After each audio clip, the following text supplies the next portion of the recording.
السلام علیکم دوستو، تو کیسے ہیں آپ لوگ؟ تو دوستو آج کی اس ویڈیو کے اندر آپ کو ٹائٹل تھمبنیل دیکھ کے تو پتہ چل ہی گیا ہوگا، لیکن پھر بھی اس ویڈیو کے اندر ہم بات کرنے والے ہیں روزے کے متعلق 19 ایسی باتیں ہیں جو کہ عرف عام کے اندر تو مشہور ہیں، بہت زیادہ مشہور ہیں کہ ان سے روزہ ٹوٹ جاتا ہے، حالانکہ حقیقت کے اندر ان کا کوئی تعلق نہیں ہے، ان سے روزہ نہیں ٹوٹتا۔ تو آج کا ہمارا یہی موضوع ہے، یہی اس ویڈیو کے اندر ہم ڈسکس کریں گے کہ وہ 19 کون کون سی چیزیں ہیں۔ تو اگر آپ ایسی ہی اسلامی معلوماتی ویڈیو دیکھنا پسند کرتے ہیں تو چینل کو لائک، شیئر اور سبسکرائب کریں، اور ساتھ ہی بیل کے آئیکن کو بھی پریس کر لیں تاکہ جیسے ہی نیو ویڈیو آئے نوٹیفیکیشن آپ تک پہنچ جائے۔ تو آئیے اپنے مدعے کی طرف چلتے ہیں بغیر ٹائم کو ضائع کیے۔ تو سب سے پہلے جو غلط فہمی ہے جو عرف عام کے اندر پائی جاتی ہے وہ ہے الٹی آنے سے روزہ ٹوٹ جاتا ہے۔ تو یہ مسئلہ درست نہیں ہے۔ جو درست مسئلہ ہے وہ ہے کہ اگر کسی بیماری کی وجہ سے جتنی مرضی الٹی آ جائے، منہ بھر کے آئے یا منہ بھر کر نہ آئے، اس سے روزہ نہیں ٹوٹتا۔ مطلب جان بوجھ کر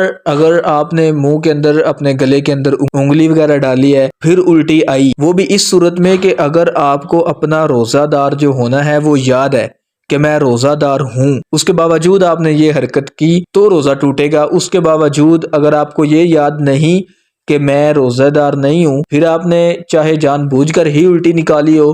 یا آپ روزے دار ہوں، آپ نے الٹی جان بوجھ کر نہیں بلکہ خود ہی آ گئی، تو جتنی مرضی الٹی آئے اس سے روزہ نہیں ٹوٹتا۔ یہ ہے درست مسئلہ۔ دوسرا ہے، یہ شاید آپ کو پتہ ہی ہوگا کہ اگر حالت روزہ کے اندر احتلام وغیرہ ہو جائے تو روزہ ٹوٹ جاتا ہے، یہ عرف عام کے اندر مشہور ہے۔ لیکن درست مسئلہ ہے کہ حالت روزہ کے اندر احتلام ہو جائے تو اس سے روزہ نہیں ٹوٹتا، یہ درست مسئلہ ہے۔ یہ رمضان المبارک کا ماہ کے بارے میں بھی ہے اور جو نفلی روزہ ہوتا ہے اس کے بارے میں بھی ہے۔ یہ سب جو چاہے آپ نے پھر کسی منت کا روزہ ہی کیوں نہ رکھا ہوا ہو، مطلب ہر طرح کا روزہ جو ہے اس کو یہ شامل ہے۔ اور تیسرے نمبر پر ہے جو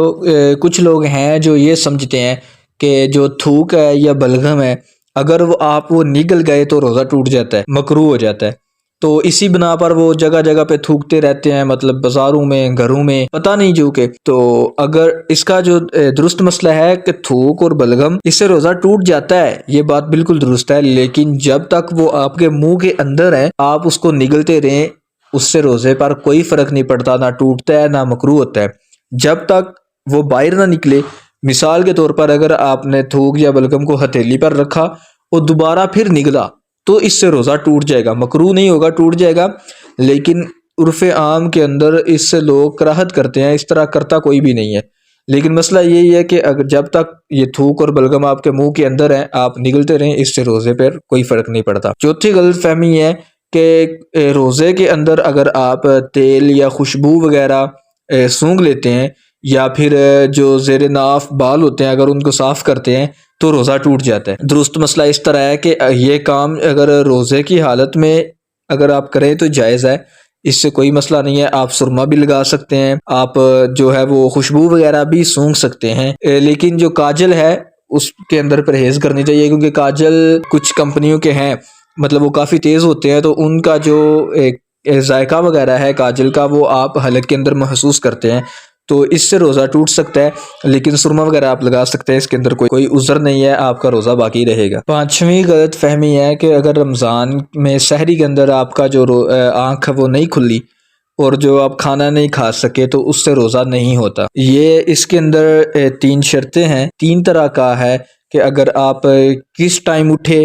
یا اپنے نیت کس ٹائم کی تو روزہ نہیں ہوگا۔ تو یہ ہم بات کرتے ہیں۔ اس کے اندر پہلا تو یہ ہے کہ جو سحری ہے وہ روزے کے لیے شرط نہیں ہے، بس آپ نے اگر رات کو افطاری کی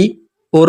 اس وقت ہی نیت کر لی کہ میں نے صبح روزہ رکھنا ہے، آپ سحری ٹائم اٹھیں یا نہ اٹھیں آپ کا روزہ ہو جائے گا، یہ صحیح مسئلہ ہے۔ لیکن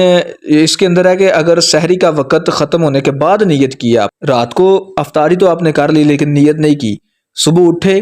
سحری کا ٹائم ختم ہو گیا، آپ نے اس وقت نیت کی، تو اس کے اندر آپ کو 3 چیزیں جو ہیں وہ ذہن میں رکھنی پڑیں گی۔ پہلی تو یہ ہے کہ روزہ بند ہونے کے بعد سے نیت کرنے تک جو ہے نا وہ آپ کی منافی کام نہ کیا ہو روزے کے، مطلب جیسے ہی آپ نے سحری کا ٹائم ختم ہوا، آپ نے اس کے بعد آپ مطلب آنکھ نہیں کھلی آپ کی چونکہ سحری ٹائم، آپ اٹھے تو آپ نے کھانا وغیرہ نہ کھایا ہو، کوئی بھی اس طرح کا کام نہ کیا ہو جس کے ساتھ روزہ ٹوٹ جاتا ہے، تو اگر پھر آپ نیت کر لیتے ہیں تو آپ کا روزہ ہو جائے گا۔ دوسرا یہ ہے کہ اگر آپ نے مطلب یہ نیت کی، افطاری آپ نے کی، آپ نے اسی وقت نیت کر لی کہ میں اب آگے افطاری آئے گی اس وقت تک میں روزے دار ہوں، تو پھر بھی آپ کا روزہ ہو جائے گا۔ تیسرے نمبر پر یہ ہے کہ نصف النہار کے بعد نیت نہیں ہو سکتی، مطلب نصف النہار آپ کا آدھا دن گزر گیا پورا، آپ نے نیت نہیں کی، اس کے بعد آپ نیت کرتے ہیں کہ یار میں نے تو ابھی تک کوئی چیز کھائی بھی نہیں ہے تو دن گزر ہی رہا ہے، تو چلو یار میں روزہ رکھ لیتا ہوں، اس طرح بھی آپ کا روزہ نہیں ہوگا۔ آپ کا مطلب صبح سحری کا ٹائم ختم ہونے کے بعد آپ نیت کر سکتے ہیں، لیکن آپ اتنی دیر تک بھی نہیں کہ آپ چلو سارا دن آدھا دن گزر گیا ہے تو آپ نے بعد میں نیت کی۔ تو ویڈیو کافی لمبی ہو رہی ہے، میں کلیئر نہیں کر پا رہا، 19 بولا تھا تو ابھی 5-6 ہوئی ہیں، کیونکہ تفصیل کے ساتھ بتانا ہوتا ہے اس لیے تھوڑی ویڈیو جو ہے وہ لمبی ہو گئی۔ تو میں انشاءاللہ اسی ویڈیو کا پارٹ 2 بھی لے کر آؤں گا جو بہت جلد 1-2 دن کے اندر ہی۔ تو آپ چینل کو سبسکرائب کر لیں تاکہ جیسے ہی مطلب وہ دوسری میں آپ کو بتاؤں ویڈیو بناؤں تو آپ تک نوٹیفیکیشن آ جائے اور آپ دیکھ سکیں۔ Thanks for watching this video, ملتے ہیں ایک نیکسٹ ویڈیو میں، اپنا بہت سا خیال رکھیے گا، اللہ حافظ۔